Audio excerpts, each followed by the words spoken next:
नमस्कार, स्वागत है आप सभी का डीडी न्यूज़ के इस खास बुलेटिन एक्सप्रेस 100 में, जहां हम आपके लिए लेकर आते हैं राजनीति, मनोरंजन, देश, दुनिया, खेल और व्यापार जगत की सभी बड़ी खबरों को एक्सप्रेस यानी फटाफट अंदाज में।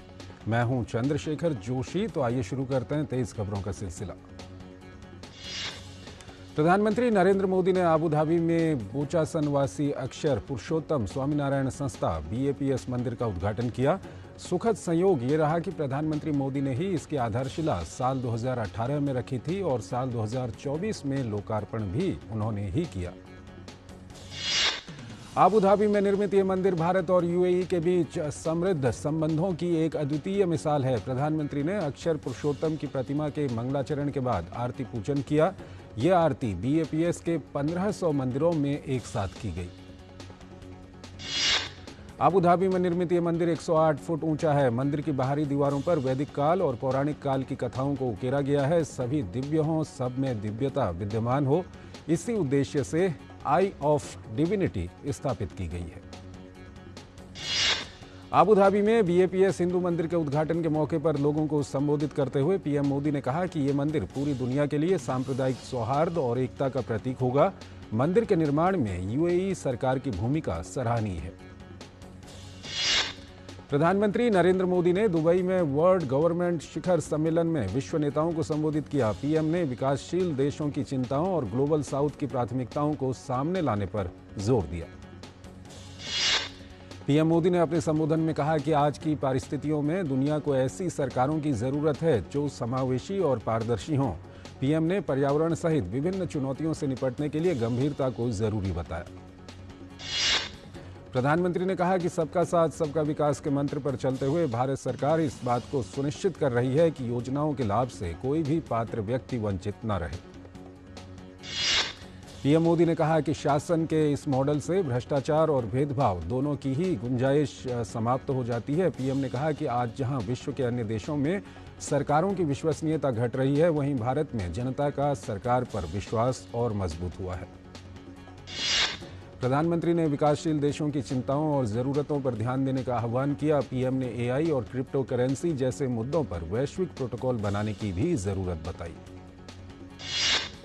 प्रधानमंत्री नरेंद्र मोदी ने संयुक्त अरब अमीरात के उपराष्ट्रपति से मुलाकात की। PM मोदी और UAE के उपराष्ट्रपति शेख मोहम्मद बिन राशिद अल मखतूम की बैठक में अहम मुद्दों पर विचार विमर्श किया गया। प्रधानमंत्री मोदी और UAE के उपराष्ट्रपति शेख मोहम्मद बिन राशिद अल मखतूम ने जबल अली में भारत मार्ट की आधारशिला रखी। भारत मार्ट भारतीय व्यवसायों के लिए एक हाइब्रिड मार्केट प्लेस है। प्रधानमंत्री नरेंद्र मोदी ने मेडागास्कर के राष्ट्रपति एंड्री राजोएलिना से मुलाकात की। दुबई में हुई इस वार्ता में द्विपक्षीय संबंधों को और मजबूत करने पर चर्चा हुई। दोनों नेताओं ने द्विपक्षीय संबंधों में हुई प्रगति की समीक्षा की और उन्हें आगे बढ़ाने के तरीकों पर चर्चा की। PM ने मेडागास्कर की विकास यात्रा में भारत के सहयोग की प्रतिबद्धता दोहराई। प्रधानमंत्री नरेंद्र मोदी ने अंतर्राष्ट्रीय ऊर्जा एजेंसी की मंत्री स्तरीय बैठक को संबोधित किया। बैठक को वर्चुअल माध्यम से संबोधित करते हुए PM ने जलवायु परिवर्तन की चुनौती से निपटने की प्रतिबद्धता दोहराई। PM ने इस दिशा में भारत में हुए प्रयासों का भी जिक्र किया। किसान आंदोलन का आम जनजीवन पर बुरा असर पड़ रहा है। वहीं दिक्कतों का सामना कर रहे लोगों का कहना है कि आंदोलन से आम जनजीवन प्रभावित नहीं होना चाहिए। हरियाणा से सटे सिंधु बॉर्डर पर 3 स्तरीय सुरक्षा व्यवस्था की गई है। केंद्रीय कृषि मंत्री अर्जुन मुंडा ने किसानों से आग्रह किया है कि बातचीत के जरिए समाधान ढूंढें और किसानों से बातचीत के लिए सरकार पूरी तरह तैयार है। उन्होंने कहा, किसान अपनी बात रखें, सरकार समाधान ढूंढेगी। केंद्रीय कृषि मंत्री ने कहा, सरकार प्रशासनिक तरह से सक्रिय है। उन्होंने कहा, जो कानून बनाने की बात है उसमें सभी ऐसे विषयों पर ध्यान रखना जरूरी होता है जिससे कठिनाई ना हो। राष्ट्रपति द्रौपदी मुर्मू राजस्थान के 2 दिवसीय दौरे पर हैं। राष्ट्रपति ने बेणेश्वर धाम में लखपति दीदी सम्मेलन में भाग लिया। सम्मेलन के दौरान राष्ट्रपति ने विभिन्न स्वयं सहायता समूहों से जुड़ी महिलाओं को सम्मानित भी किया। राष्ट्रपति ने स्वयं सहायता समूहों से जुड़ी आदिवासी महिलाओं को संबोधित किया। राष्ट्रपति ने आदिवासी महिलाओं द्वारा किए जा रहे कार्यों की सराहना की। UN में भारत की स्थायी प्रतिनिधि रुचिरा कंबोज ने UNSC की ओपन डिबेट में हिस्सा लेते हुए कहा कि जलवायु परिवर्तन दुनिया के सामने एक बड़ी चुनौती है। खाद्य सुरक्षा की अहमियत पर बात करते हुए उन्होंने कहा कि भारत बाजरे की खेती, उत्पादन और विपणन का समर्थन कर रहा है। पूर्व प्रधानमंत्री लाल बहादुर शास्त्री के पोते विभाकर शास्त्री लखनऊ में उत्तर प्रदेश के उप मुख्यमंत्री ब्रजेश पाठक की मौजूदगी में भाजपा में शामिल हुए। इससे पहले विभाकर शास्त्री ने कांग्रेस से इस्तीफा दिया। भाजपा में शामिल होने पर विभाकर शास्त्री ने कहा कि उन्हें उनके दादा लाल बहादुर शास्त्री के दृष्टिकोण को आगे बढ़ाने का अवसर मिलेगा। पीएम नरेंद्र मोदी के नेतृत्व में वो जय जवान जय किसान के दृष्टिकोण को और मजबूत करके देश की सेवा करेंगे। भाजपा नेता सुधांशु त्रिवेदी ने लखनऊ में कहा कि सरकार पूरी संवेदनशीलता और सतर्कता के साथ किसानों के मुद्दे पर कार्य कर रही है। उनकी अधिकांश मांगों को स्वीकार भी कर लिया है और आगे भी सरकार संवेदनशीलता के साथ काम करेगी। उत्तर प्रदेश के उप मुख्यमंत्री केशव प्रसाद मौर्य ने लखनऊ में कहा कि भाजपा के 7 प्रत्याशियों ने नामांकन दाखिल किया है। मैं उनको बधाई देता हूं। भाजपा शानदार सामाजिक समीकरण का गुलदस्ता लेकर चुनाव लड़ रही है। पश्चिम बंगाल में 19 फरवरी तक संदेशखाली ग्राम पंचायत सहित 7 ग्राम पंचायतों और उसके आसपास 500 मीटर क्षेत्र में सीआरपीसी की धारा 144 लागू कर दी गई है। भाजपा सांसद दिलीप घोष ने कहा, संदेशखाली में जिस प्रकार से अत्याचार हो रहा है, लोगों के साथ खड़ा रहने के लिए केवल भाजपा है, इसके सिवा और कोई साथ नहीं दे रहा है। भाजपा नेता दिलीप घोष ने कहा कि सुकांत मजूमदार के नेतृत्व में सभी कार्यकर्ता इस आंदोलन में लगे हुए हैं। संदेशखाली में कई जगहों पर धारा 144 लागू करके लोगों को वहां जाने से रोका जा रहा है। असम के मुख्यमंत्री हेमंत बिस्वा शर्मा ने गुवाहाटी में कहा कि असम एक ऐसा राज्य बनेगा जहां सभी विधायक राज्य सरकार और केंद्र सरकार का समर्थन करेंगे। उन्होंने कहा कि दिल और दिमाग से असम में कोई विपक्ष नहीं है, लेकिन कुछ मजबूरी के कारण वो विपक्ष में है। असम के मुख्यमंत्री हेमंत बिस्वा शर्मा ने कहा कि आज कांग्रेस के 2 विधायकों बसंत दास और कामाख्या डे पुरकायस्थ ने असम सरकार को अपना समर्थन दिया है। इससे पहले कांग्रेस के 2 विधायक शशिकांत दास और सिद्दीकी अहमद ने अपना समर्थन दिया था। आने वाले दिनों में सभी विपक्षी विधायक सरकार को अपना समर्थन देंगे। बीजेपी ने राज्यसभा द्विवार्षिक चुनाव के लिए उम्मीदवारों की एक और सूची जारी कर दी है। मध्य प्रदेश से केंद्रीय मंत्री एल मुरुगन, उमेश नाथ महाराज, माया नरोलिया, बंसीलाल गुर्जर का नाम घोषित किया गया है, जबकि ओडिशा से अश्विनी वैष्णव के नाम का ऐलान किया गया है। राज्यसभा के लिए नामांकित होने पर केंद्रीय मंत्री अश्विनी वैष्णव ने भुवनेश्वर में कहा कि मैं भाजपा का एक अनुशासित कार्यकर्ता हूं। मुझे एक बार फिर अपनी सेवाएं देने की अनुमति देने के लिए मैं पार्टी नेतृत्व, प्रधानमंत्री नरेंद्र मोदी को धन्यवाद देता हूं। पश्चिम बंगाल भाजपा प्रमुख सुकांत मजूमदार ने बशीरहाट में कहा कि मुख्यमंत्री ममता बनर्जी और पुलिस डरी हुई है और ये सुनिश्चित करने की कोशिश कर रही है कि संदेशखाली की घटना सामने न आए। इसके लिए बार बार धारा 144 लगाई जा रही है।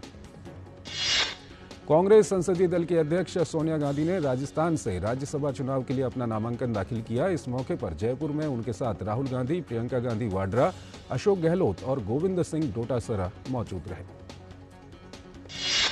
कांग्रेस संसदीय दल के अध्यक्ष सोनिया गांधी के राज्यसभा चुनाव के लिए अपना नामांकन दाखिल करने पर राजस्थान भाजपा अध्यक्ष सीपी जोशी ने जयपुर में कहा कि कांग्रेस के अधिकांश राज्यसभा सदस्य बाहर से ही आए हैं।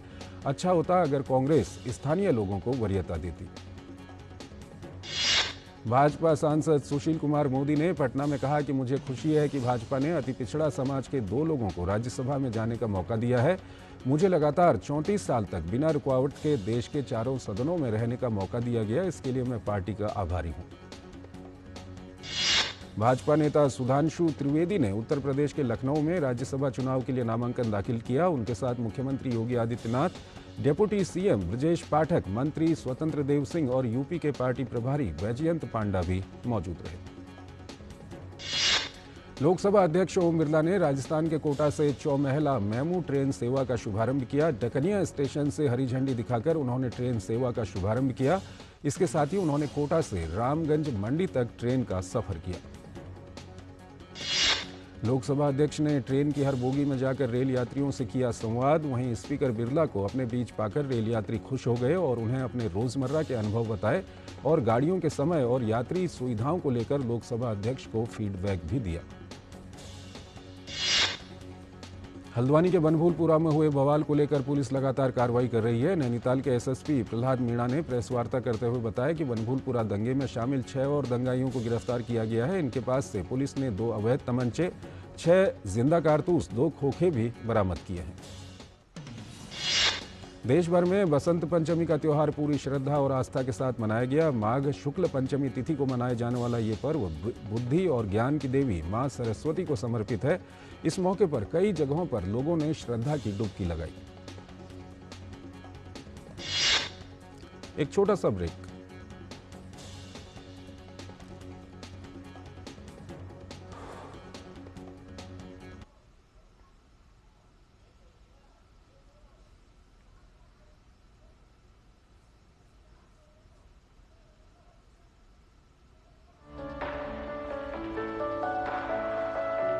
गणतंत्र के भव्य भवन में मुलाकात होगी राष्ट्र की प्रथम नागरिक से। नमस्कार मैम। नमस्कार। मैंने सुना है कि द्रौपदी मुर्मू, आपकी अनुमति से आपका नाम दे रही हूँ, ये नाम आपको अध्यापक ने दिया है स्कूल में। दुर्गी का दो रहने दो और लास्ट का पोदी करने दो कि द्रौपदी हो। सेंगोल के उस अनुभव के बारे में अगर आप कुछ बताना चाहें। मुझे एक अजीब सी शरीर में या मन मस्तिष्क में महसूस हुआ कि ये एक पवित्र था, क्योंकि हम ऑगस्ट हाउस, जो भी हम सदन को हम ऑगस्ट हाउस पवित्र गृह है, यहाँ 140 करोड़ लोगों का भाग्य नियंत्रण होता है कि आप लोगों के द्वारा चुने जाते हैं और लोगों के लिए ही काम करना चाहिए। लोग प्यार करते हैं, इसीलिए आपको वोट देते हैं, इसीलिए उसके बदले प्यार ही उनको देना चाहिए और उनका दुख सुख का साथी होना चाहिए। संस्कृति को मैं आत्मा मानती हूँ। संस्कृति ही हमको वे ऑफ लाइफ है, जिंदगी जीने का एक धारा है।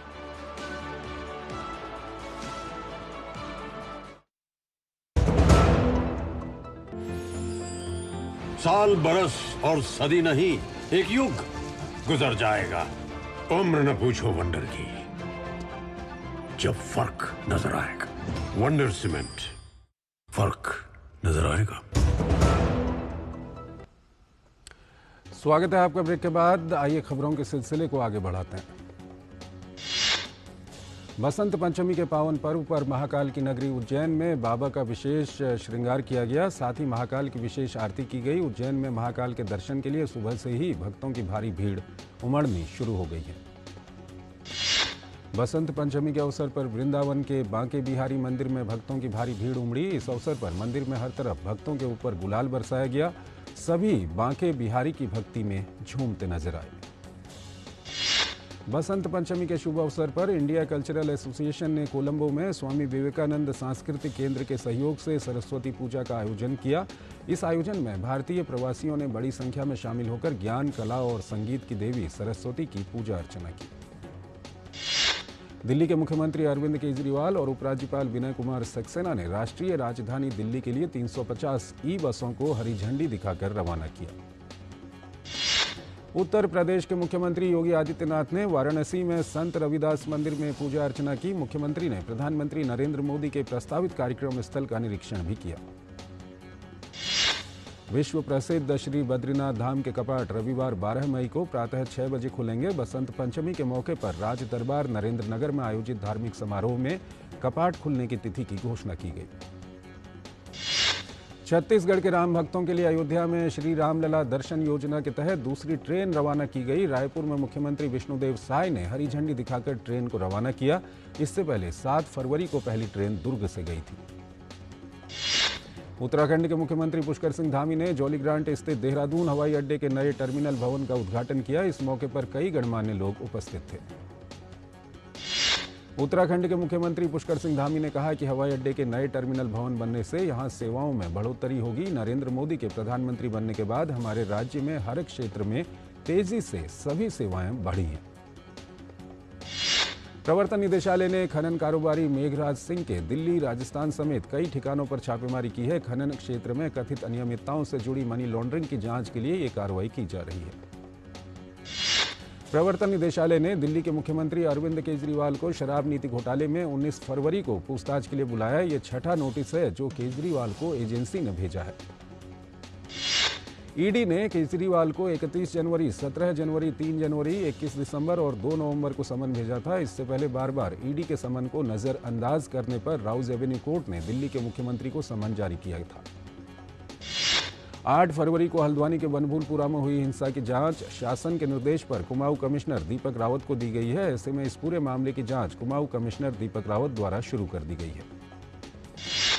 दिल्ली सरकार की एंटी करप्शन ब्रांच ने 10 आरोपियों को गिरफ्तार किया है, जिसमें 7 सप्लायर और 3 लेबोरेटरी फार्मा मालिक हैं। ये लोग दिल्ली के 6 सरकारी अस्पतालों में खराब सामान की सप्लाई करते थे। सेंसेक्स ने मारी उछाल, 268 अंकों की बढ़त के साथ सेंसेक्स 71,822 अंकों पर हुआ बंद। एक्सचेंज ट्रेडेड फंड, कृषि समेत रियल एस्टेट सेक्टर समेत कई सेक्टरों में देखी गई बढ़त। बाजार ने दर्ज की बढ़त, निफ्टी 97 अंकों की उछाल के साथ 21,840 अंकों पर हुआ बंद। फोटोग्राफिक उत्पादों, मीडिया एवं मनोरंजन, एविएशन, ऑटोमोबाइल जैसे सेक्टरों में देखी गई उछाल। 16वें वित्त आयोग की पहली बैठक डॉक्टर अरविंद पनगड़िया की अध्यक्षता में हुई। वित्त आयोग ने राज्य सरकारों, स्थानीय निकायों, भारत सरकार के मंत्रालयों और विशेषज्ञों के साथ व्यापक परामर्श की आवश्यकता को स्वीकार किया। भारत में थोक महंगाई दर में 2023 की तुलना में 0.27% की कमी दर्ज की गई। महंगाई की दरों में बदलाव के मुख्य कारण हैं खाद्य वस्तुओं, मशीनरी और उपकरण, खनिज, परिवहन उपकरण आदि की कीमतों में वृद्धि। रक्षा मंत्रालय ने सरकारी मार्केट प्लेस पोर्टल के माध्यम से कुल ऑर्डर का 1 लाख करोड़ रुपए का आंकड़ा पार किया है। इनमें से लगभग 45,800 करोड़ रुपए का लेन देन चालू वित्त वर्ष में हुआ है। कोचीन इंटरनेशनल एयरपोर्ट लिमिटेड ने एयरपोर्ट परिसर में एक हरित हाइड्रोजन प्लांट स्थापित करने के लिए भारत पेट्रोलियम कॉर्पोरेशन लिमिटेड के साथ MOU पर हस्ताक्षर किए हैं। विदेशी बाजारों में मिले जुले रुख के बीच स्थानीय बाजार में मांग बढ़ने से आज दिल्ली के थोक बाजार में मूंगफली, तेल, सोया, रिफाइंड और वनस्पति तेल महंगा हो गया, जबकि सरसों तेल के भावों में गिरावट देखी गई। S&P ग्लोबल मार्केट इंटेलिजेंस के अनुसार उच्च ब्याज दरों के बावजूद जमा में कमी के कारण भारतीय बैंकों को विकास और लाभ मार्जिन में मंदी का सामना करना पड़ रहा है। कोयला मंत्रालय ने वित्तीय वर्ष 2023-2024 के अपने लक्ष्य को पार करते हुए जैम खरीद में एक उपलब्धि हासिल की है। जैम के माध्यम से कोयला मंत्रालय की कुल खरीद 63,890 करोड़ रुपए की हुई। अंतर्राष्ट्रीय स्तर पर कच्चे तेल की कीमतों में बढ़त के बीच देश में पेट्रोल और डीजल के दाम आज स्थिर रहे। दिल्ली में पेट्रोल 96.72 रुपये प्रति लीटर और डीजल 89.62 रुपये प्रति लीटर रहा। IRTS अधिकारी संजय कुमार जैन ने भारतीय रेलवे खानपान और पर्यटन निगम IRCTC के अध्यक्ष और प्रबंध निदेशक के रूप में पदभार संभाला। संजय कुमार 1990 बैच के अधिकारी हैं। पेटीएम की मूल कंपनी 197 कम्युनिकेशन के शेयरों में 10% की गिरावट आई। लगातार दूसरे दिन NSE पर पेटीएम के शेयर 10% की गिरावट के साथ 342.15 रुपये के दर पर बंद हुआ। रूस यूक्रेन संघर्ष की आग नहीं ले रही है थमने का नाम। यूक्रेन द्वारा जारी किए गए वीडियो में देखा जा सकता है पूर्वी डोनियास्क क्षेत्र के सेलिडो शहर में रूसी मिसाइल हमलों से तबाही मच गई। यूक्रेन सैन्य प्रशासन का कहना है कि रूसी हमले के कारण एक बच्चे सहित 3 लोग मारे गए, दर्जनों लोग घायल हो गए और एक अस्पताल सहित अन्य बिल्डिंग्स क्षतिग्रस्त हो गई हैं। नीदरलैंड ब्रिटेन के साथ यूक्रेन को सैन्य सहायता देने वाले सैन्य गठबंधन में शामिल होगा। ये गठबंधन यूक्रेन को उन्नत ड्रोन तकनीक प्रदान करेगा और रूस के विरुद्ध आक्रामक क्षमताओं को बढ़ाने में मदद करेगा। इजरायली मीडिया के मुताबिक लेबनान द्वारा लॉन्च किए गए रॉकेट हमले में उत्तरी इजरायली शहर साफेज सहित अन्य स्थानों को निशाना बनाया गया। इस हमले में एक इजरायली महिला की मौत हो गई और 8 अन्य नागरिक घायल हुए हैं। विश्व स्वास्थ्य संगठन चेतावनी जारी करते हुए संगठन ने कहा है कि दक्षिणी गाजा में राफा के खिलाफ इजरायली सैन्य हमले से अथाह तबाही होगी और स्वास्थ्य व्यवस्थाओं पर असर पड़ेगा। गाजा पट्टी के दक्षिणी सिरे पर स्थित मिस्र की सीमा के पास राफा में 10 लाख से अधिक फलस्तीनियों ने शरण ली है। फ्रांस के पूर्व राष्ट्रपति निकोलस सरकोजी को पेरिस अपील अदालत ने 2012 में उनके दोबारा किए गए चुनाव नामांकन में वित्तीय गड़बड़ी के मामले में दोषी पाया है। सरकोजी को 1 साल की सजा सुनाई गई है। तुर्की के राष्ट्रपति रेसेप तैयब एर्दोआन ने मिस्र के राष्ट्रपति अब्देल फतह अल सीसी से मुलाकात की। क्षेत्रीय देशों के साथ संबंध सुधारने के लिए तुर्की के राष्ट्रपति ने 2012 के बाद पहली मिस्र यात्रा की। स्टोल्टेनबर्ग के ब्रुसेल्स में हो रहे नाटो के संवाददाता सम्मेलन के दौरान नाटो के महासचिव जेंस स्टोल्टेनबर्ग ने कहा कि 31 नाटो देशों में से 18 देश 2024 में अपने जीडीपी का 2% हिस्सा रक्षा में खर्च करने के लक्ष्य को हासिल कर लेंगे।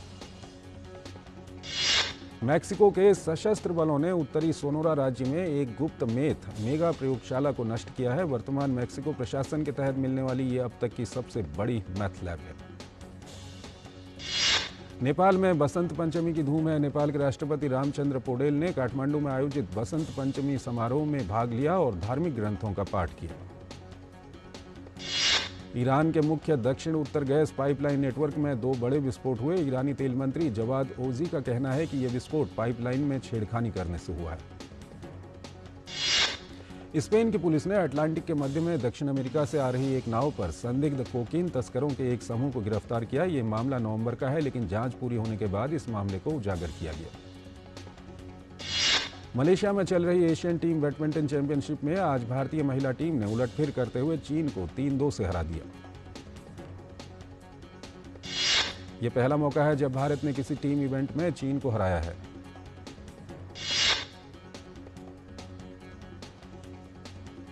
एक और छोटा सा ब्रेक।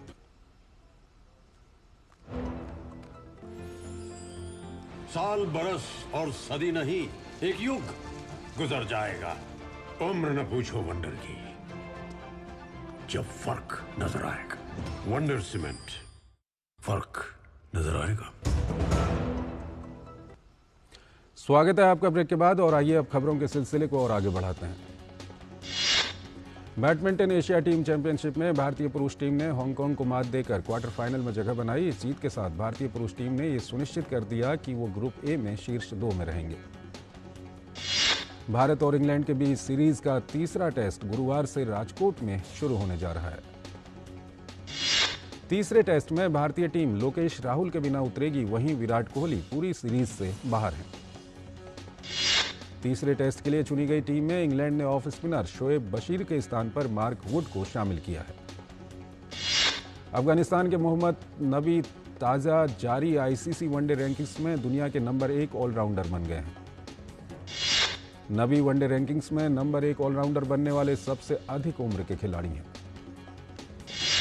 शाकिब अल हसन को श्रीलंका के विरुद्ध T20 और एक दिवसीय सीरीज के लिए टीम में शामिल नहीं किया गया है।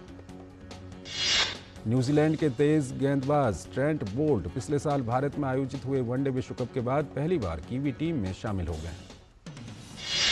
दक्षिण अफ्रीका और न्यूजीलैंड के बीच हैमिल्टन में खेले जा रहे पहले टेस्ट के दूसरे दिन न्यूजीलैंड की टीम 211 रन पर आउट हो गई।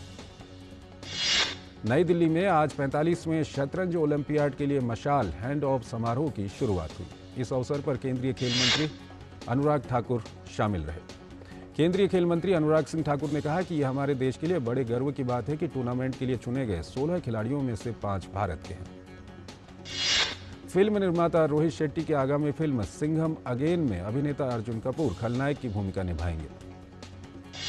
सुपरस्टार अक्षय कुमार की आगामी फिल्म सरफिरा की घोषणा हो गई है। 12 जुलाई को सिनेमाघरों में दस्तक देने वाली है ये film. Deepika Padukone BAFTA film awards में एक पुरस्कार विजेता को पुरस्कार प्रदान करेंगे। ऋचा चड्ढा और अली फजल के प्रोडक्शन में बनी पहली film girls will be girls को अमेरिका में 2024 साउथ बाय साउथवेस्ट फेस्टिवल में प्रदर्शित किया जाएगा।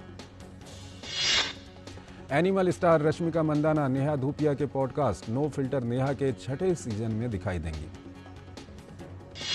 अभिनेता विद्युत जामवाल का कहना है कि उनके फैंस आगामी फिल्म क्रैक में उनके करियर के सर्वश्रेष्ठ स्टंट करते हुए देखेंगे। मिस्टर बच्चन के निर्माताओं ने फिल्म का एक नया पोस्टर लॉन्च किया है। मिस्टर बच्चन अजय देवगन की 2018 की फिल्म रेड की रिमेक है। करण जौहर की आने वाली वेब सीरीज शो टाइम का ट्रेलर लॉन्च हो गया है। मराठी फिल्म कन्नी का टीजर हुआ लॉन्च। 8 मार्च को यह फिल्म देगी सिनेमाघरों में दस्तक। तो इस बुलेटिन में फिलहाल इतना ही। आप बने रहिए डीडी न्यूज के साथ। नमस्कार।